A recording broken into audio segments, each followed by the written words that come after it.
kami yang berjudul Viadel Water Filter. Viadel tersebut itu mempunyai kepanjangan dari filtrasi, absorpsi, dan elektrokoagulasi. Pertama-tama izinkan saya untuk memperkenalkan diri saya dan rekan-rekan saya.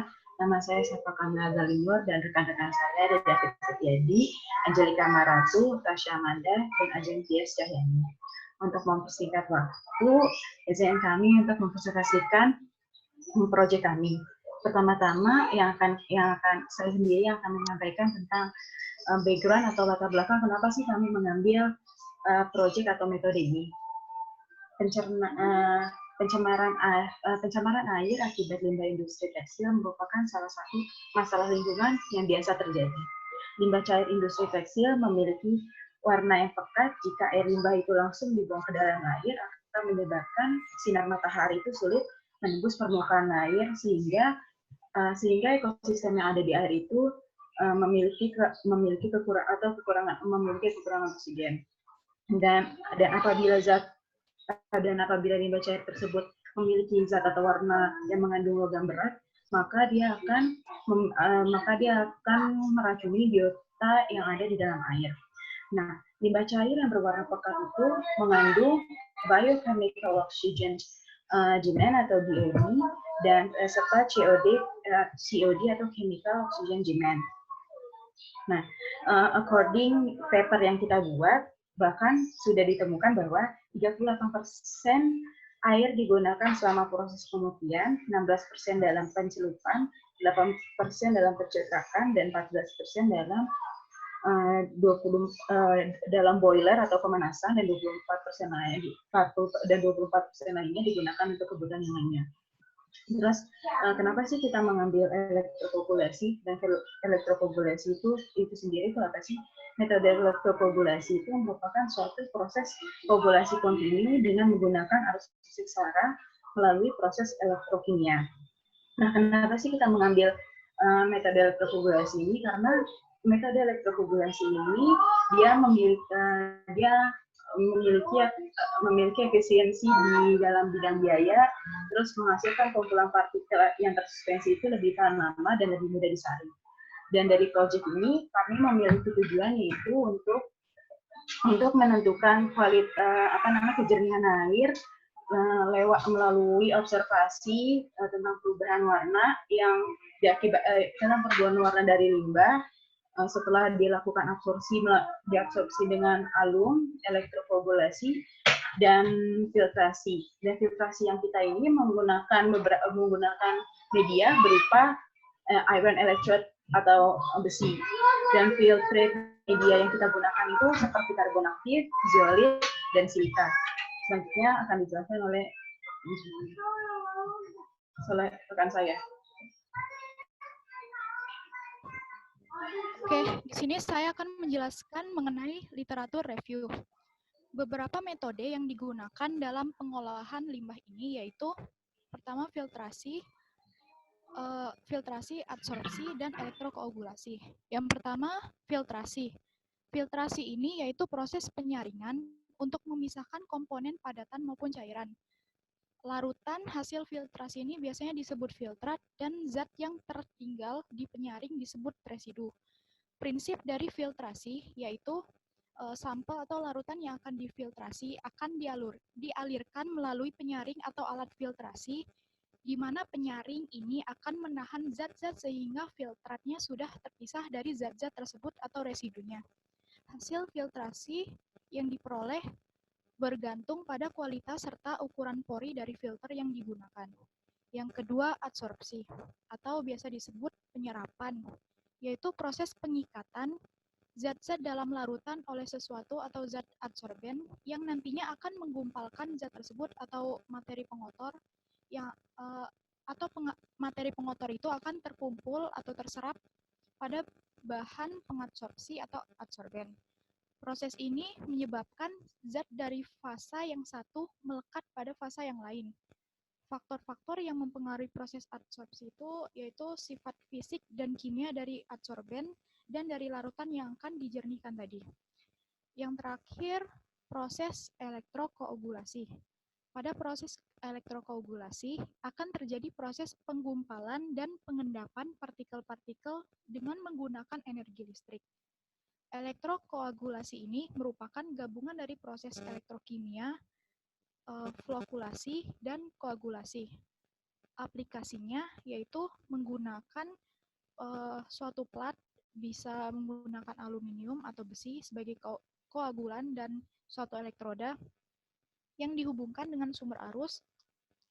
Fungsi dari elektrodanya ini yaitu sebagai alat untuk menyampaikan arus listrik ke larutan agar larutan tersebut terjadi suatu reaksi elektrokimia yang menyebabkan kation bergerak menuju katoda dan anion menuju anoda, sehingga akan terbentuk flokulan yang akan mengikat kontaminan maupun partikel-partikel dari suatu larutan yang akan dijernihkan tadi. Selanjutnya, baiklah, karena sebenarnya ini adalah bagian dari ajang TIAS dan beliau sedang ada masalah koneksi, maka saya akan melanjutkan bagian metodologi ini. Jadi, dalam tahap metodologi ini, alat dan bahan yang kami gunakan itu ada pipa paralon, lalu ada botol cartridge yang sudah ada spons dan karetnya, lalu ada bahan yang kita gunakan adalah karbon aktif, pasir silika, dan zeolit, lalu ada pewarna batik sebagai bahan limbahnya, dan juga penjepit buaya, gelas beker gelas atau gelas kimia, aki, dan juga pompa. Setelah itu kita juga menggunakan spatula dan juga besi. Lalu saya akan lanjutkan dengan prosedurnya. Prosedur yang kita lakukan adalah yang pertama, kita merangkai peralatan seperti desain yang telah dibuat sebelumnya. Bisa dilihat di sini ada gambar desain yang telah kita buat dari pipa paralon dan juga wadah yang atau kontainer yang terdapat pompa dan juga selang. Setelah itu ada filter airnya dan juga beker glass. Nah, yang kedua, kita masukkan bahan-bahan aktif tadi ke dalam botol cartridge seperti zeolit, pasir silika, karbon aktif, dan juga spons. Kita juga menyelipkan kapas untuk membatasi bahan-bahan tersebut. Nah, yang ketiga adalah merangkai alat elektrokoagulasi. Nah, di sini kita memasukkan tawas ke dalam limbah air tadi, limbah air batik, supaya koagulasi dapat terjadi ketika arus diberikan. Nah, arus yang diberikan itu kita memiliki sumber dari aki. Nah, yang terakhir adalah kita hubungkan antara tempat elektrokoagulasi dengan filtrasi menggunakan pipa paralon. Sehingga air hasil elektrokoagulasi dapat dialirkan untuk filtrasi. Selanjutnya,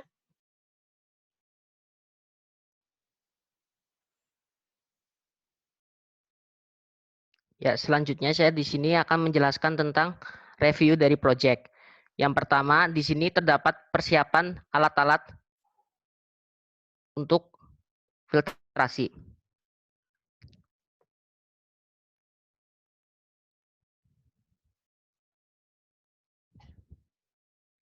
Nah, di sini alat tersebut dihubungkan dengan selang yang terhubung ke sisa limbah hasil elektrokoagulasi, seperti yang dijelaskan pada gambar sebelumnya. Selanjutnya, di sini ada cara kerja dari elektrokoagulasi.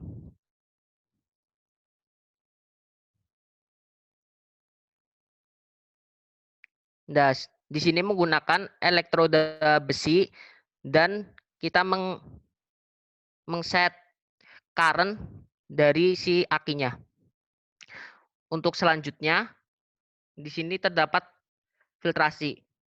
Karena berhubung terdapat pandemi corona sehingga rangkaian alatnya kita tidak bisa dilaksanakan, sehingga filtrasi tersebut kita lakukan dengan manual.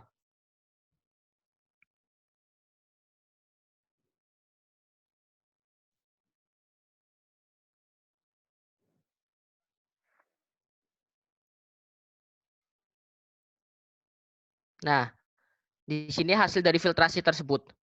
Perubahan warna yang terjadi dari kuning pekat menjadi bening. Selanjutnya akan dijelaskan oleh Angel. Conclusion. Baik, terima kasih. Ini adalah sesi terakhir dari presentasi kami. Saya akan jelaskan tentang kesimpulannya. Kesimpulan dari Viadel Water Filter. Jadi, perubahan warna yang terjadi pada filter air ini dimulai dari saat elektrokoagulasi, di mana warna limbah aslinya adalah kuning-kuning pekat. Nah, setelah proses elektrokoagulasi, warna tersebut menjadi dua fasa, di mana fasa yang bawah adalah fasa yang keruh, yang berisi air tersebut yang sedikit lebih bening, tapi sebenarnya masih keruh, dan juga bagian atas adalah bagian yang telah dikoagulasi oleh arus listrik. Nah, perubahan warna lagi terjadi ketika proses filtrasi. Ketika dialirkan ke filter air, maka limbah air tersebut berubah dari warna kuning pekat menjadi warna kuning yang bening ke kuning-kuningan. Nah, dibutuhkan beberapa kali proses filtrasi agar dapat menghasilkan warna yang benar-benar bening. Tetapi ini sudah cukup jika limbah air ini akan dibuang ke lingkungan, sehingga di lingkungan tersebut sudah cukup aman untuk limbah tekstil ini. Demikian yang dapat saya dan teman-teman sampaikan. Saya kembalikan lagi ke Safa. Ya, sekian presentasi dari kelompok kami. Apakah ada kritik, saran, serta pertanyaan yang akan Ibu sampaikan? Terima kasih.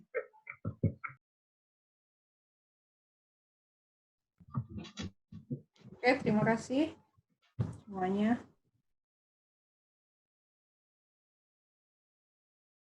Terima kasih semuanya.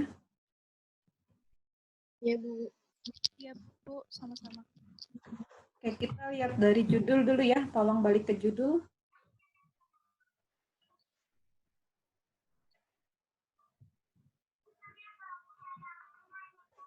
Oke, kira-kira kalau pakai judul nih, oke, ada nama ininya ya, namanya. Kemudian yang di bawahnya tuh perlu nggak ditulis semua? Karbon aktif, silika, zeolit, alum, elektrolisis. Perlu nggak? Sebenarnya kayaknya nggak perlu deh, Bu. Soalnya judul sebenarnya nggak terlalu panjang, tapi itu yang penting gimana ya? Pas gitu, kayak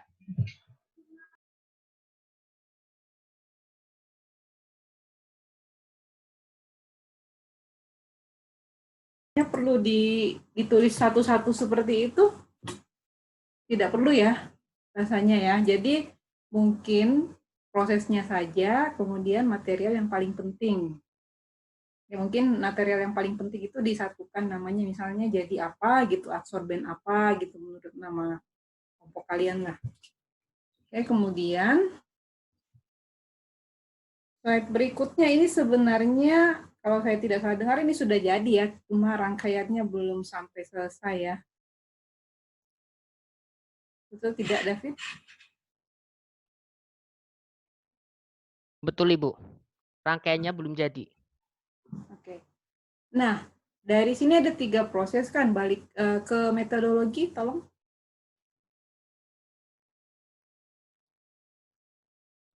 Ada filtrasi, ada elektrokoagulasi, ada apa lagi? 2 atau Absorpsi. Oke, ada filtrasi, ada adsorpsi, elektrokoagulasi. Ya.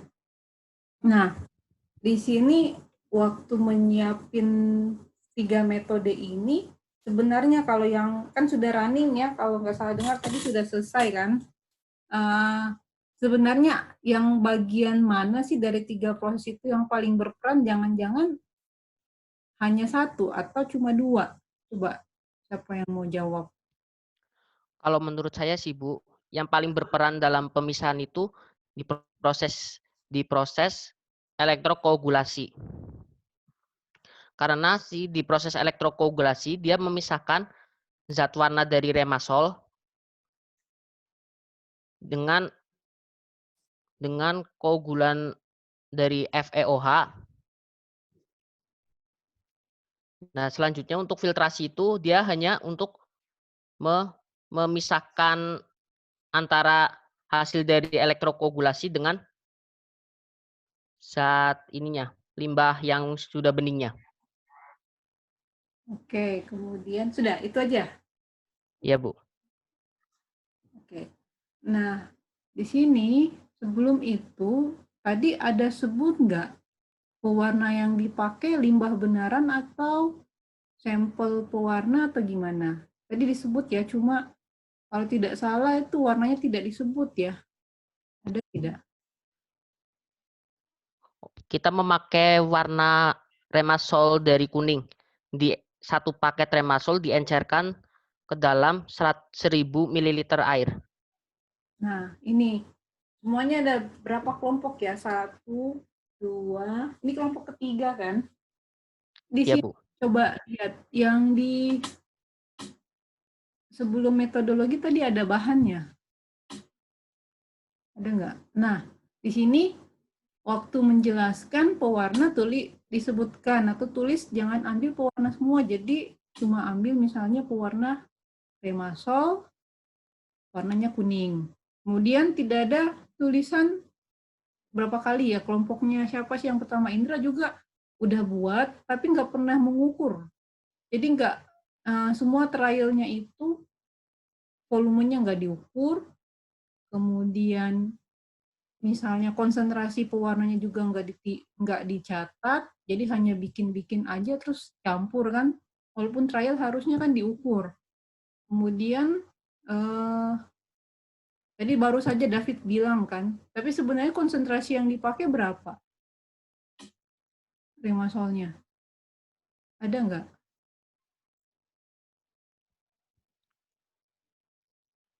Untuk konsentrasi kurang tahu, Bu. Cuman kita belinya satu paket dari paket pewarna. Lah, terus kita larutkan ke dalam 1000 ml air. Tapi berapa yang ditimbangkan ada kan? Nggak mungkin pakai 1 sendok terus langsung dilarutkan dalam sekian mililiter air. Ada? Ditimbang nggak? Belum ditimbang, Bu. Nah, itu semua dari kelompoknya Indra sampai kelompok yang ketiga ini tidak ada catatan tentang misalnya nanti kalau mau mengulang kan misalnya saya pakai larutan yang lebih encer tentu saja mungkin endapannya lebih sedikit. Kemudian kalau saya pakai larutan pekat mungkin hasil koagulasinya juga banyak kan karena kan tergantung kan. Itu satu. Kemudian arus yang dipakai berapa? Ini pakai catu daya atau pakai baterai atau pakai apa? Arus yang dipakai pakai aki, Bu. Sekitar Aki yang besar, aki untuk aki kecil. Aki kecil. Itu berapa? Ada catatannya enggak? Bentar saya cari dulu, Bu. Aki di ini. Nah, nggak apa-apa nanti saja. Soalnya takut waktunya nggak cukup. Jadi itu catatan itu Oke, Bu. harusnya ada. Jadi akinya berapa, kemudian berapa lama proses elektrokoagulasi itu berlangsung. Untuk prosesnya kita berlangsung 10 menit. Oke, 10 menit saja. Berarti parameter waktunya tetap. Yang berubah apa? Misalnya kalau ada yang berubah. Tidak ada. Tidak ada, Bu. Oke. Jadi nanti kalau memang ada catatannya itu di laporan ditulis. Kemudian ini sempat nggak mengukur hasil akhir warnanya?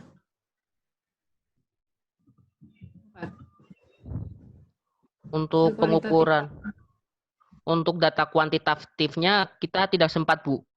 Karena pas itu juga bertepatan dengan UTS. Oke. Sekarang balik ke metodologi yang berikutnya. Di sini, tadi kan elektrokoagulasi. Di elektrokoagulasi itu pakai tawas. Tawasnya diukur juga atau tidak? Larutan tawas atau bongkahan tawas? 10 gram, Bu. bukan di elektrokoagulasi, di absorbennya, absorpsinya. Oke, tapi peranan tawas di situ sebagai apa? Dia sebagai koagulan. Koagulan. Di elektrokoagulasi ada bagaimana sistemnya? Untuk di elektrokoagulasi terdapat dari si katoda dan anodanya. Anoda. Ya. Katoda anodanya apa? Kalau kita pakai eletroda besi semua. Untuk reaksi di katodanya itu penguraian air, sedangkan untuk reaksi pada anoda itu penguraian dari logam besinya menjadi FeOH3. Logam besinya berarti pakai plat besi begitu? Pakai paku. Kita pakai paku, Bu. Oh, pakai paku. Iya. Pakai paku itu galvania. Itu coating ya. Sebenarnya coating juga sih. Pakai paku. Oke. Kemudian absorpsi, jadi elektrokoagulasi dengan paku dengan air, kemudian pewarna. Di situ ada endapan nggak waktu dilihat? Ada semacam busa-busa. Iya, busa-busa. Tidak ada partikel kayak kental itu, tidak ada endapan. Ada, Bu. Ada, Bu, di atasnya. Endapan warna orange. Warna orange. Ya. Lalu pakunya berkarat atau tidak? Iya, pakunya berkarat. Oke. Nah, setelah itu ada endapan. Dari endapan pergi ke penyaringan. Pergi ke penyaringan. Penyaringan itu tawas di mana tawas? Coba tunjuk gambar. Ini Jadi tawasnya itu sebelum di elektrokoagulasi, Bu. Jadi kita campur tawasnya, iya di luar elektrokoagulasi kita udah campur duluan tawasnya, Bu. Jadi tawas di sini, kemudian masuk ke sini.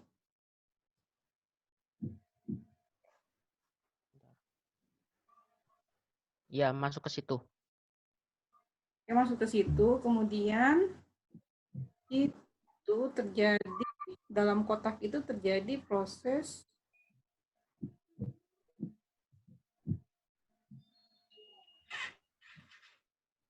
apa alasannya memilih 3 proses, 1, 2, apa alasan memilih 3 proses, 1, 2, 3 yang koagulasi tadi, apa alasannya? Boleh terangkan?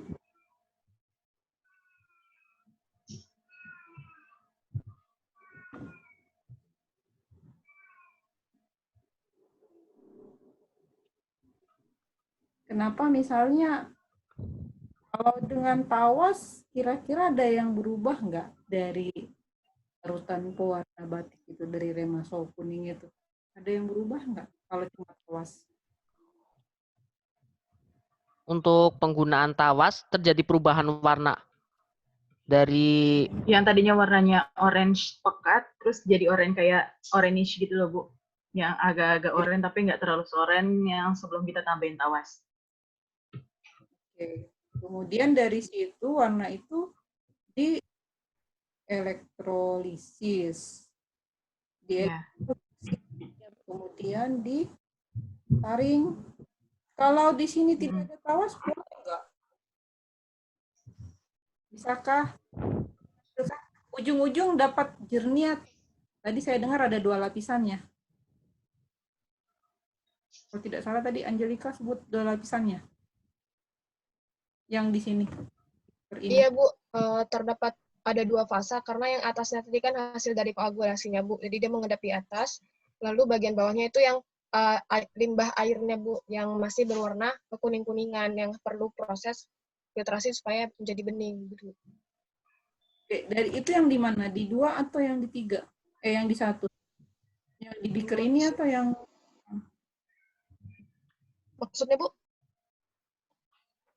Jadi, tadi disebutkan ini warna orange pekat jadi orange cerah. Kemudian masuk ke sini ada endapan. Ini ya. Oh, yang di rangkaian ini ya, Bu.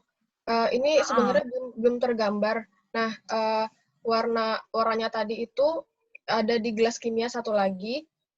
Di gelas kimia satu Gimana? lagi yang tapi bukan yang di sini karena ini kan yang hasil dari filtrasi ya, Bu ya. Nah, di gelas kimia yang satu lagi itu dicampur antara tawas dengan limbah air batik itu. Nah, baru setelah dicampurkan baru dialiri arus listrik dari aki gitu, Bu. Mungkin nomor 3 ya, Fit? Ya, berarti Oh, iya. Gabung. 3 kan? Iya, Jadi nomor 3 pergi ke nomor 2. Jadi nomor 2 iya dari nomor 1, itu Bu. ya. Ya betul. Iya, Bu. Iya, ya, Bu.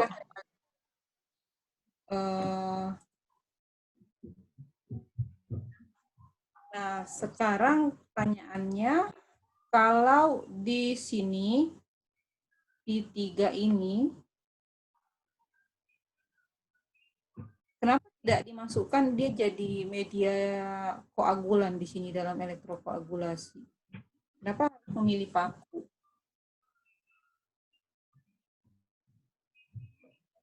Ada alasannya nggak? Atau pernah coba nggak pakai tawa saja, kemudian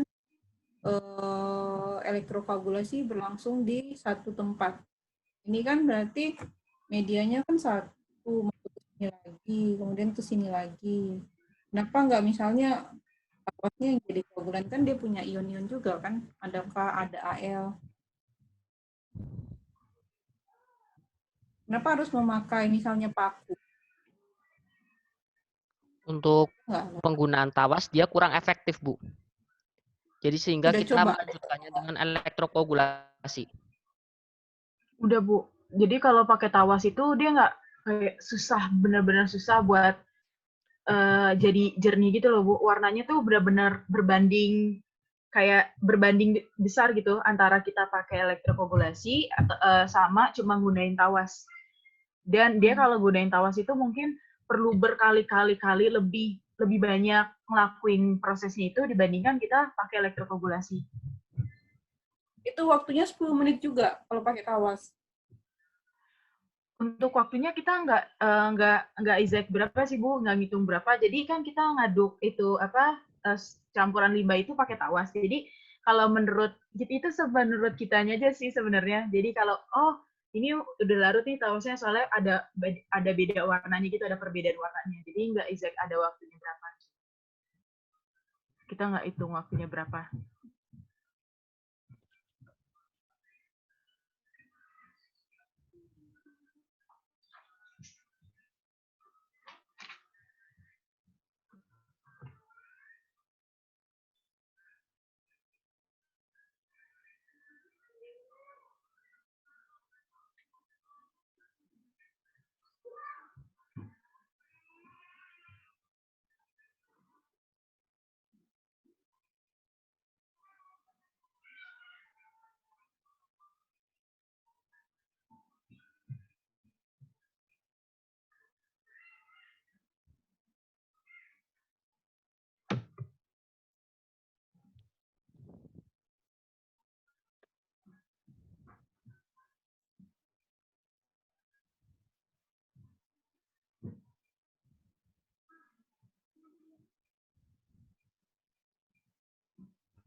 Halo, Bu.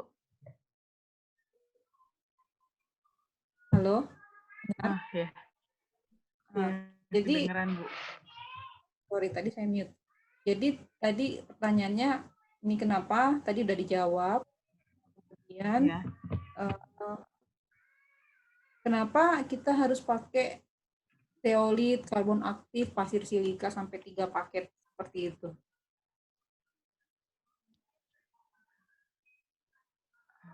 Sebenarnya merujuk kepada paper sih, Bu. Jadi saya baca paper bahwa penggunaan dari ketiga bahan tersebut efektif buat filtrasi. Paper dari UB. Oke. Sekarang filtrasinya filtrasi untuk apa? Memang untuk pewarna.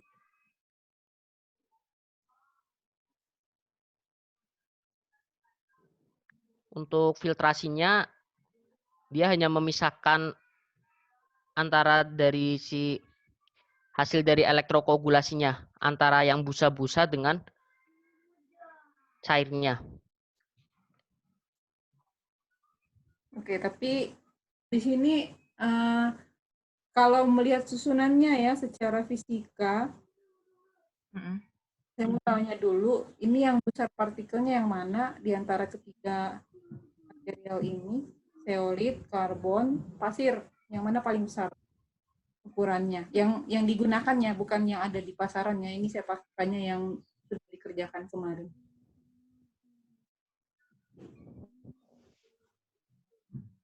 Yang mana paling besar ukurannya? Dari yang urutkan dari yang paling kecil ukuran partikelnya. Masih ingat? Yang paling kecil sih karbon aktif, terus kalau nggak salah setelah itu zeolit, terus silikanya yang terakhir paling besar. Yang paling kecil, jadi kalau diurutkan dari kecil ke besar, koreksi ya kalau salah, yang paling kecil itu adalah karbon aktif. Iya. Kemudian zeolit. Kemudian pasir silikanya. Kalau nggak salah sih. Kalau antara zeolit sama silika itu agak sama gitu. Pasir dengan zeolit hampir sama. Iya sih, seingat saya. Oke, kalau dilihat ya konsepnya, ini kalau kita susun seperti ini, sebaiknya yang paling kecil di atas atau yang paling besar, yang paling kecil di paling bawah? Yang paling kecil di bawah.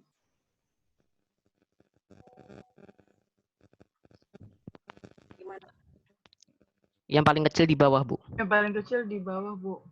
Yang paling kecil di bawah kan. Jadi harusnya yang paling halus yang di bawah. Kemudian mekanisme secara keseluruhan nih, ini kan udah pasti nih elektrolisis ya. Mekanisme yang terjadi di seluruh sistem ini apa saja? Secara kimianya mekanisme yang terjadi apa saja? Kan ada molekul pewarna kan, molekul pewarna berinteraksi. Ada yang tahu nggak di sini misalnya dengan tawas interaksinya dalam bentuk apa? Di elektrolisis mekanismenya dalam bentuk apa? Kemudian di adsorpsi mekanismenya dalam bentuk apa? Itu ada nggak? Izin menjawab, Bu. Untuk di tawas, dia itu memisahkan zat warna pada filin. Kalau dilihat dari paper. Nah, untuk di elektrokoagulasi, dia memisahkan zat warna dengan koagulannya zat warnanya. Chromophore. Zat chromophore pada si remasolnya. Untuk di filtrasinya itu sebenarnya dia lebih ke fisikanya, Bu, reaksinya. Pemisahan berdasarkan ukuran pori-pori partikel. Oke. Itu saja. Nah, ini kan remasol, ini saran saya saja ya, mungkin di laporan bisa diperbaiki. Nah, di sini dalam slide-nya, kan ini kalau mau dibilang 80% udah jadi ya. Iya. Jadi saran saya seharusnya ditunjukin remasol kalau memang di sini ada proses kimia, kalau ada ya saya kurang tahu. Kalau misalnya ada proses kimia ataupun mungkin ada ikatan yang sifatnya sementara yang tidak terlalu kuat, nah harusnya tadi ditunjukin kami gunakan pewarna remasol, strukturnya seperti ini. Kemudian konsep yang kami pakai adalah pertama apa? Pakai koagulasi. Kemudian yang kedua apa? Kemudian yang ketiga apa? Kemudian interaksinya dengan pewarna. Nah, tunjukin kalau misalnya itu ada hubungan dengan gugus kromofor. Kenapa misalnya sengnya itu bisa membantu proses elektrolisis? Ada apa dengan struktur remasol itu? Kalau ini kan udah jelas, ini adalah desorption, karena ini lebih banyak pada fisika berdasarkan perbedaan ukuran molekul dan mungkin cuma penyaringan biasa. Nah, itu ya untuk perbaikan.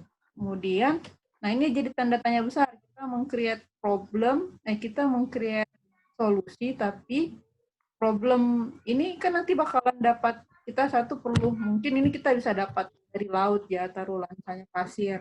Tapi kalau karbon juga kita bisa dapat, zeolit juga bisa dapat dari alam. Tapi kalau misalnya kita harus beli paku, kira-kira itu jadi bahan material tambahan baru kan? Ada solusi lain untuk paku itu, misalnya.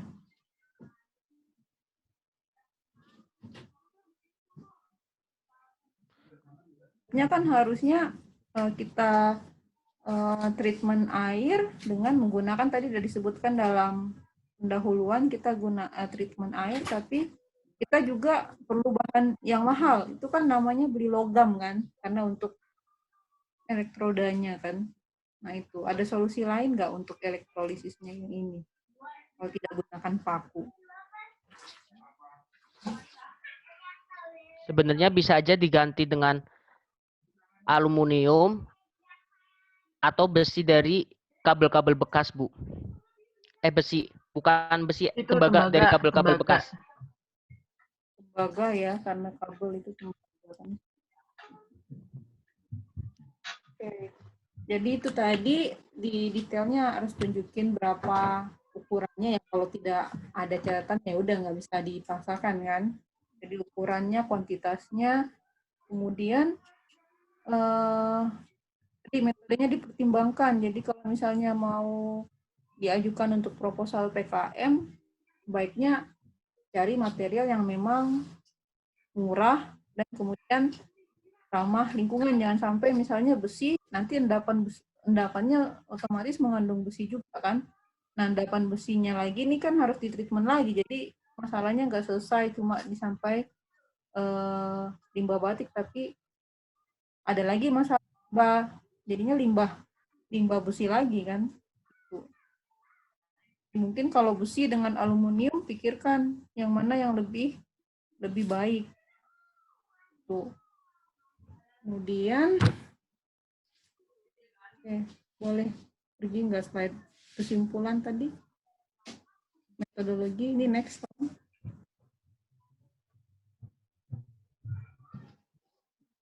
Slide berikutnya.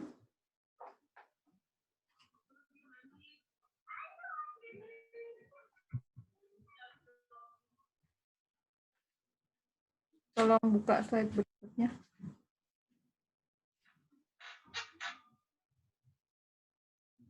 Fit.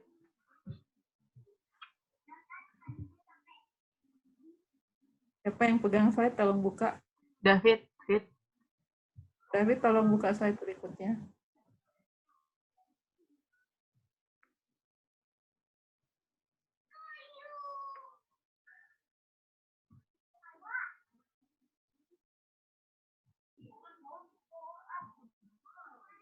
David tidak ada di tempat. Bentar. Saya mau balik juga nggak bisa. Biaya yang dikeluarkan untuk proyek ini apa? Kurang lebih kurang berapa ongkosnya? Ada yang tahu?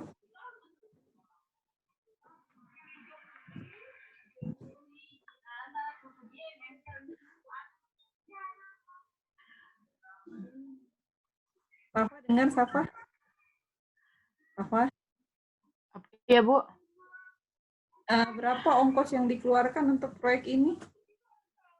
Kira-kira berapa ya, Bu? Saya kita belum ngitung budgetnya berapa kira-kiranya gitu. Paling kira-kiranya sekitar 50.000 kalau nggak salah. Apa 50, sekitar 60-an deh, Bu, sampai 70.000. Yang pipa-pipa ini udah selesai. Rangkaian ini sudah. Udah sampai sini. Udah atau Bu, belum udah, juga? udah selesai rangkaian pipa-pipa. Udah Bu, Tinggal udah, mau udah sampai situ.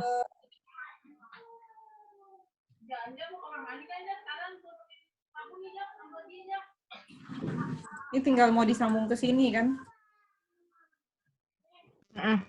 Tinggal disambung ke alat filtrasinya. Ukurannya berapa? Ukuran apanya Bu? Panjang lebar tingginya berapa? Oh, bentar ada. Untuk alasnya itu 50 kali 50 cm. Terus Ini tingginya 50. ya 50 kali 50. Terus Ya. tingginya sekitar 50 juga. Terus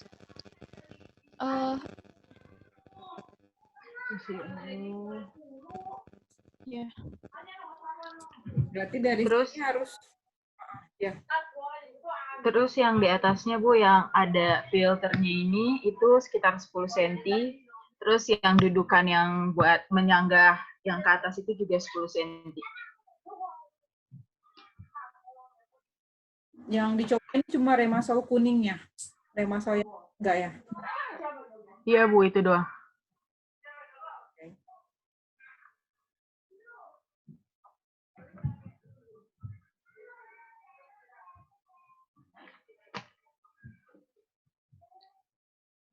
Kesimpulan tolong buka habis dari sini ke video-video.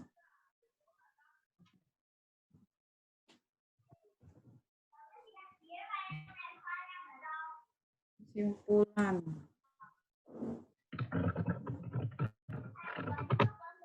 Sayangnya fotonya tidak jelas ya, yang foto perubahan warnanya. Ada ya? Selain yang di metodologi ya. Tidak ada gambar besarnya di beaker itu. Nggak ada. Ada. Di video kayaknya Bu, di video. Video. Oke, nanti saya lihat kembali. Oke, jadi tadi saran yang judul itu jangan panjang-panjang, kemudian jangan lupa tunjukkan struktur dari remasol, setiap proses yang digunakan, di proses pertama koagulasi dengan tawas di situ dan mekanisme apa yang terjadi, kalau ada mekanisme kimia dituliskan, kemudian di elektrolisisnya bagaimana nasib dari koagulan yang diperoleh, kemudian yang ketiga itu adalah adsorpsi, kalau itu ada distortion berarti di mananya yang dibantu oleh media material-material yang tersedia tadi. Dan alasannya juga kenapa memilih 3 material itu. Kan semua masing-masing punya porus. Kenapa harus pakai zeolit lagi? Kenapa misalnya hanya karbon saja nggak cukup? Itu harus ditulisnya. Iya Bu. Jadi kelompok ini saya nggak ketemu rumus struktur pewarna mereka. Dari kelompok pertama, 2, 3 nggak ada. Ya. Di laporan dilengkapi. Ya, Bu. Sudah mau dekat 1 jam. Ada pertanyaan? Silahkan.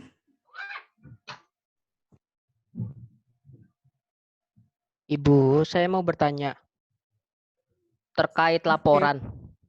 Jadi di laporan itu ada introduction sama literatur review. Nah, untuk literatur review apakah dia babnya beda sendiri atau dia masuk introduction, Bu? Soalnya kalau di laporan itu dari introduction langsung ke tujuan. Oke, jadi review masuk di introduction. Jadi seperti biasa introduction antar dulu batik itu kenapa-kenapa, pewarna tekstil itu kenapa-kenapa, kemudian literatur reviewnya masukkan ke situ. Jadi introduction-nya panjang. introduction panjang dengan discussion. Misalnya nih kan tidak selesai hasil sudah selesai kan tinggal rangkaiannya saja belum selesai. Nah, kalau sudah selesai ambil dari paper yang mirip. Jadi kalau pakai Remasol, cari paper Remasol.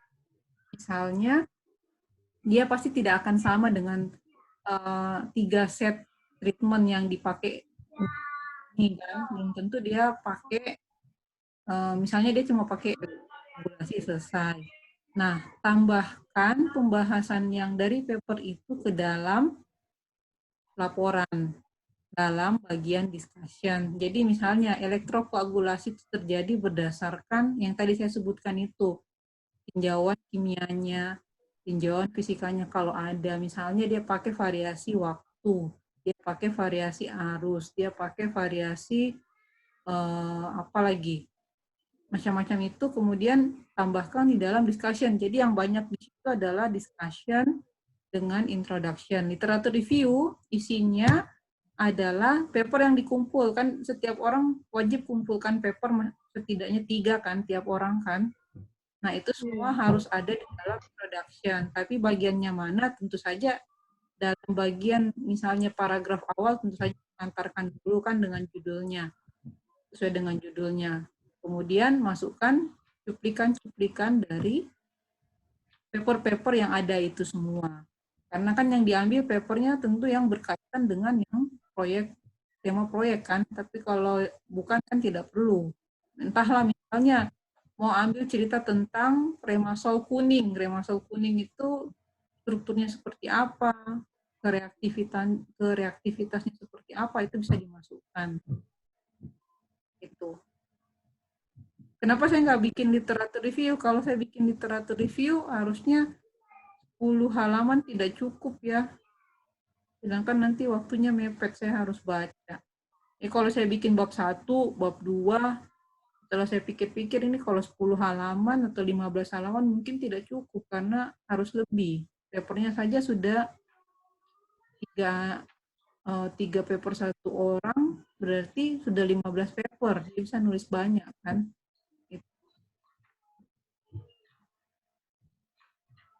Ada lagi?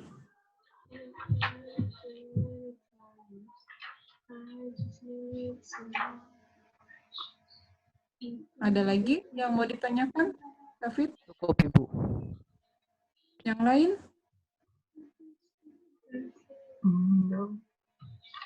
Yang lain? Enggak, Bu. Tidak ada.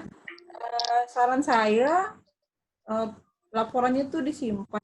Jadi mungkin kalau ada PKM atau ada lomba, bisa ikut. Bagian sudah ada. Kemudian kalau tidak keberatan, saya akan masukkan dalam YouTube ya. Iya, Bu, nggak apa-apa. Ya, karena kan juga tidak sampai detail-detail kan tunjuknya ya. Ada lagi pertanyaan?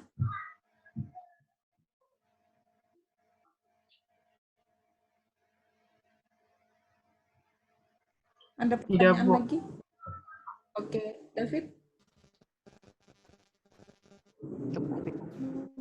Tidak ada? Tidak ada. Tidak ada? Rita?